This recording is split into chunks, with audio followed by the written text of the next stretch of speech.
जो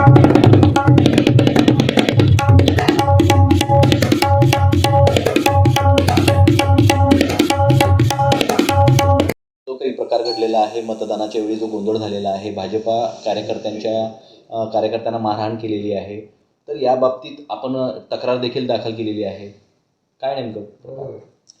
काल इथे मुक्ताईनगर नगर परिषदेची म्हणजे नगरपंचायतची निवडणूक पार पडलेली आहे आणि जो काही प्रकार इथे मुक्ताईनगर शहरामध्ये घडलेला आहे, मुक्ताईनगरच्या इतिहासात हा पहिल्यांदा घडलेला आहे. तर निवडणूक आहे तर ती निवडणुकीसारखी लढवली गेली पाहिजे, पण इथे सगळीकडे गुंडागिरी झाली, तानाशाही झाली, प्रत्येक बूथमध्ये जाऊन पैसे वाटले गेले. त्याच्यानंतर बूथमध्ये जिथे बूथ एजंट म्हणून एकच व्यक्तीला बसायचा अधिकार आहे, तिथे 2-2, 3-3 लोक शिवसेनेचे बसलेले होते.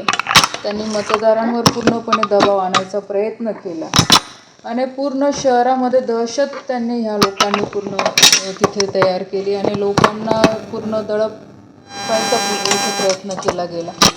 आणि मला असं वाटतं की अशा पद्धतीचं म्हणजे काय म्हणतात इलेक्शन मी याच्यापूर्वी कधी मुक्ताईनगरमध्ये बघितलं नाही आणि आज शहरामध्ये पण तीच चर्चा आहे की याच्या आधी असं कधीही प्रकार झाला नाही.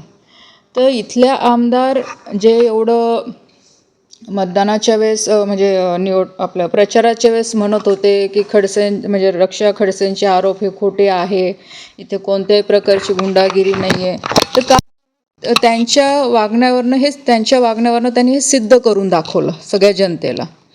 कारण की जो काही प्रकार इथे घडला मुक्ताईनगरमध्ये, तुमच्या मीडियाच्याही लोकांनी तो कव्हर केला, त्याचे व्हिडिओज आहे आज सगळीकडे सोशल मीडियामध्ये फिरत आहे की दुपारी भर 4 वाजता 300-400 लोक मोटरसायकलवर 4 व्हीलरवर घेऊन पूर्ण शहरामध्ये रॅली काढताय, पक्षाच्या घोषणा देत आहे, स्वतः आमदार महोदय त्यांच्या पार्टीचं स्कार्फ टाकून मतदानाला जात आहे, तिथे लोकांना सांगताय, जेव्हा की अलाउड नाही आहे. ह्या सगळ्या तक्रारी आम्ही निवडणूक आयोगांकडे मी केलेल्या आहे.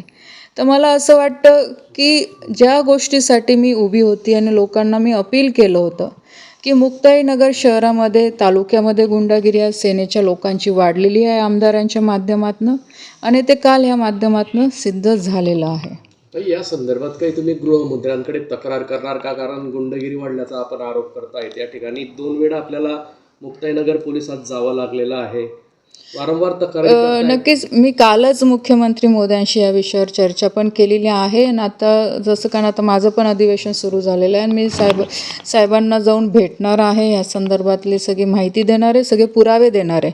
आणि मला हे माहिती आहे की आमदार महोदय परत जाऊन तिथं सगळा ड्रामा करतील की खडसेंचे लोक, कारण की आत्तापर्यंत आमदारांनी कामाच्या म्हणजे विकास कामांच्या मुद्द्यापेक्षा खडसेंचाच फायदा करून इथे म्हणजे काम केलेलं आहे असं मला वाटतं आणि ते करतही आले. तुम्ही निवडणुकीच्या काळात पण बघितलं असेल, प्रचाराच्या असताना फक्त खडसे, बाकी दुसरं की आम्ही लोकांसाठी काय करणार आहे, काय विजन आहे, की जे काही इथे समस्या आहे त्या कशा सोडवणार आहे याच्यावर कमी बोलले असतील, पण खडसेंना पूर्ण टार्गेट केलं असेल तर परत ते त्याच पद्धतीने साहेबांना जाऊन सांगतील. पण आज तर माझ्याकडे पुरावे आहे, सगळे भारतीय जनता पार्टीचे कार्यकर्त्यांनी इथे बघितलं, आम्ही स्वतः सगळ्यांनी बघितलं, लोकांनी बघितलेलं आहे, तर मी देवेंद्रजींना या सगळ्या गोष्टी पुराव्यासह दाखवणार आहे. काल जो एकंदरीत प्रकार झालेला आहे, शक्ती प्रदर्शन असेल, घोषणाबाजी असेल किंवा बाहेरून आणलेली तुम्ही म्हटल्याप्रमाणे गुंडगिरी असेल, तर या गुंडगिरीमुळे जी काही दडपशाही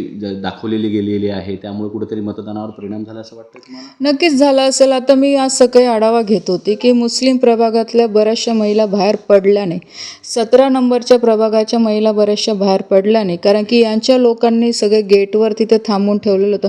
नक्कीच मी ती 17 प्रभागामध्ये आधी गेली, पण मी पोलिसांना ह्याच सूचना द्यायला गेली होती की तुम्ही बूथ एजंटच्या शिवाय कोणत्याही लोकांना थांबू नका देऊ. आमचे लोक असतील, त्यांचे लोक, कोणत्याही पक्षाचे लोक असतील त्यांना बूथच्या बाहेर टाका. 100 मीटरच्या आतमध्ये जो मतदार आहे त्याला सोडून किंवा उमेदवाराला सोडून कोणालाही आतमध्ये जायला तुम्ही परमिशन नका देऊ. आणि मला असं वाटतं याच्यात काही चुकीचं नाही आहे. ही गोष्ट त्यांना इतकी लागली की ते पूर्ण माफ घेऊन तिथे आले, फार घोषणा देऊ लागले, माझ्या गाडीजवळ आले, तिथे तमाशा केला त्यांनी. ह्या सगळ्या गोष्टी काल घडलेल्या आहे. आज पोलिसांना सूचना कराव्या लागत आहेत, निवडणूक आयोगांपर्यंत फोन करावे लागत आहेत, कुठेतरी पोलीस प्रशासन असेल, निवडणूक आयोग हे असतील तर यांना हे कुठं कमी पडल्यासारखं वाटतं?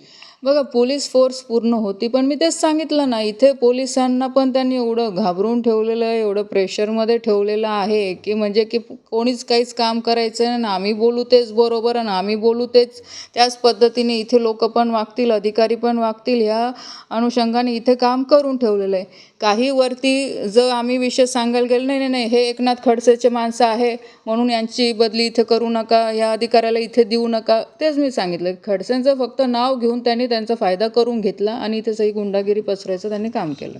तुम्ही मागं एक खंत पण व्यक्त केली होती की खडसेंच्या नावावरती हे काम करत असतात आणि कुठंतरी आमची पण विकासाची कामं यांनी एकनाथ शिंदेंच्या माध्यमातून दाबून ठेवलेली आहेत, आमची कामं होऊ देत नाही आहेत. झालेलाच आहे तो प्रकार. माझ्याकडे मागचे GR पण आहे, म्हणजे कामं मंजूर केले, जे खासदारांना कामं दिली जातात. कारण मी पण आज सत्तेतली खासदार आहे. प्रत्येक खासदारांना नगरविकासचे कामं माननीय एकनाथ शिंदे साहेबांनी दिलेले होते आणि ह्या लोकांनी जाऊन ते थांबवले. त्याचे एव्हिडन्स माझ्याकडे आहेच, तर मी कधी पण दाखवू शकते. म्हणजे आत्ता सांगितलं, आत्ताही दाखवू शकते. तो प्रकार तर झालेलाच आहे. या ठिकाणी एवढा राडा झाल्यानंतर भाजपचं काही पदाधिकाऱ्यांचं, मेन नेत्यांचं काही या संदर्भात काही बळ मिळालं नाही का आपल्याला? वारंवार या ठिकाणी भारतीय जनता पार्टी असेल, आपल्याला असेल, या ठिकाणी शिवसेनेकडून टार्गेट करण्यात येतं आहे. पक्षाचं बळ जसं पाहिजे तसं बळ नाही मिळालं का आपल्याला? नाही, असं नाही. बघा, देवेंद्रजींनी नेहमी मला सपोर्ट केलेला आहे. मागच्या काळामध्ये पण जो काही प्रकार झाला माझ्या मुलीच्या वेळेस, तेव्हासुद्धा स्वतः देवेंद्रजी बोलले होते. कालसुद्धा जो प्रकार झाला, त्यांनी स्वतः IG ला फोन लावला, SP ला फोन लावला या संदर्भामध्ये आणि त्यांनी लगेच ॲडिशनल SP लासुद्धा इथे तत्काळ पाठवलं जेव्हा हे सगळा प्रकार इथे सुरू झाला.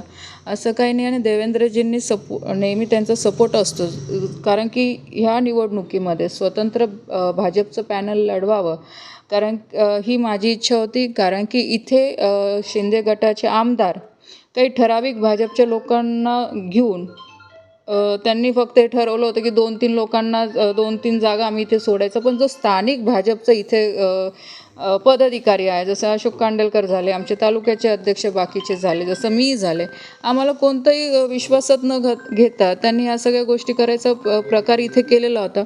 म्हणून सगळ्या कार्यकर्त्यांनी इथे ठरवलं की बाबा इथे भाजपची ताकद आहे. जेव्हा आम्ही आमदाराला भाजपच्या सपोर्टने निवडून दिलेला आहे, तर भाजपला योग्य मान सन्मान तो मिळाला पाहिजे. आणि त्यावेळेस इथे त्यांच्याकडनं, सेनेकडनं विरोध झाला या गोष्टीला की आम्ही एवढ्या जागा भाजपला देऊ शकत नाही.